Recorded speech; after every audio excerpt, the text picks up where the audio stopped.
क्या आप जानते हैं कि चलती हुई कार पे ब्रेक लगाने पे वो रुक क्यों जाती है? Well, the answer is friction. मगर क्या आप ये भी जानते हैं कि उस कार को चलने में भी फ्रिक्शन की ज़रूरत पड़ती है? सिर्फ कार ही नहीं, दूसरे व्हीकल्स, मशीन और हमारे चलने में भी फ्रिक्शन की मदद चाहिए होता है। यहाँ तक कि किसी भी चीज़ को पकड़ने में, पेन से लिखने में, उठने में, बैठने में, ऐसी करोड़ों अनगिनत जगहों पे फ्रिक्शन हमारी मदद करता है। लेकिन फ्रिक्शन को लेके हमारे दिमाग में एक रॉन्ग कॉन्सेप्ट ये है कि ये किसी भी मोशन को अपोज करता है। मगर फैक्ट ये है कि ये दो कॉन्टैक्ट सरफेस के बीच में हो रहे रिलेटिव मोशन को अपोज करता है। फॉर एग्जांपल, अगर हम एक हाथ को दूसरे हाथ पे रगड़ते हैं तो इस केस में ये इस हाथ को नीचे आने में और इस हाथ को ऊपर जाने में रोक रहा है। तो चलिए आज हम फ्रिक्शन से रिलेटेड ऐसी इंटरेस्टिंग चीज़ों के बारे में बात करते हैं।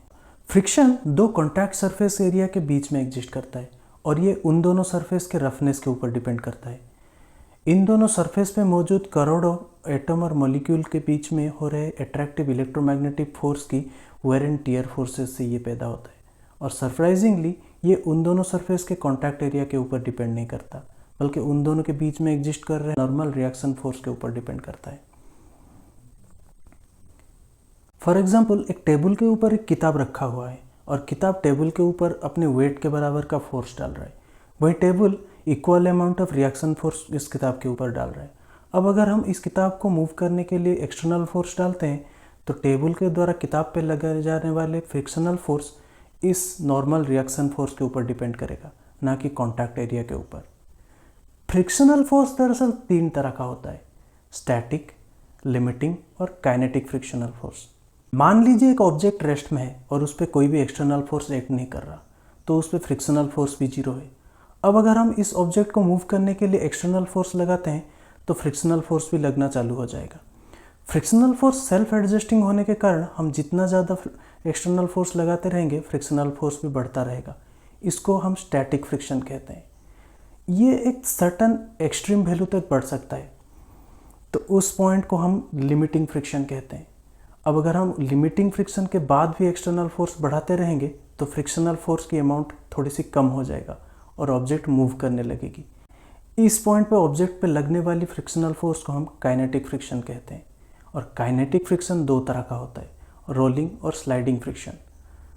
फ्रिक्शनल फोर्स डिसिपेटिव होने के कारण इसमें एनर्जी का लॉस होता है और यही वजह है जब हम एक हाथ को दूसरे हाथ पे रगड़ते हैं तो काइनेटिक एनर्जी के डिसिपेट होके हीट एनर्जी में कन्वर्ट होने के कारण हमारी हाथ गर्म हो जाता है। वीडियो की स्टार्टिंग में मैंने कहा था कि चलती हुई कार में ब्रेक लगाने पे वो रुक जाती है, क्योंकि चलती हुई कार पे ब्रेक लगाने पे कार की टायर्स रोड पे आगे की ओर फ्रिक्शनल फोर्स लगाता है और रोड कार की टायर्स पे पीछे की ओर फ्रिक्शनल फोर्स लगाता है। और ये फ्रिक्शनल फोर्स कार की मोशन की ऑपोजिट डायरेक्शन में होने के कारण कार रुक जाती है।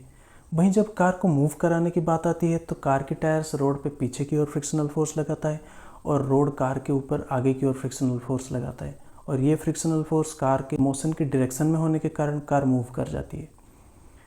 लेकिन अगर यही फ्रिक्शनल फोर्स सफिशिएंट ना हुआ तो ये कार फिसल भी सकता है और मूव भी नहीं कर सकता है, जैसे कि बर्फीले सतह या फिर रेत पे होता है।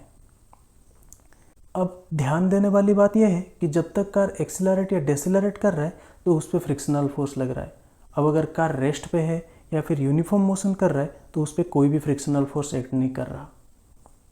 एक और इंटरेस्टिंग बात यह है कि जब भी कोई एस्टेरॉयड या फिर सैटेलाइट का टुकड़ा अर्थ की ग्रेविटेशनल फील्ड के अंदर आ जाता है तो एयर के साथ फ्रिक्शन की वजह से वो जल के राख हो जाता है और अर्थ की सरफेस तक नहीं पहुंच पाता है और इस वजह से अर्थ पोटेंशियल डैमेज से भी बच जाता है। अगर वीडियो अच्छा लगा है तो लाइक कीजिए और ऐसे ही इंटरेस्टिंग वीडियोज़ आगे देखने के लिए मेरे चैनल को सब्सक्राइब कीजिए और वीडियो को शेयर कीजिए।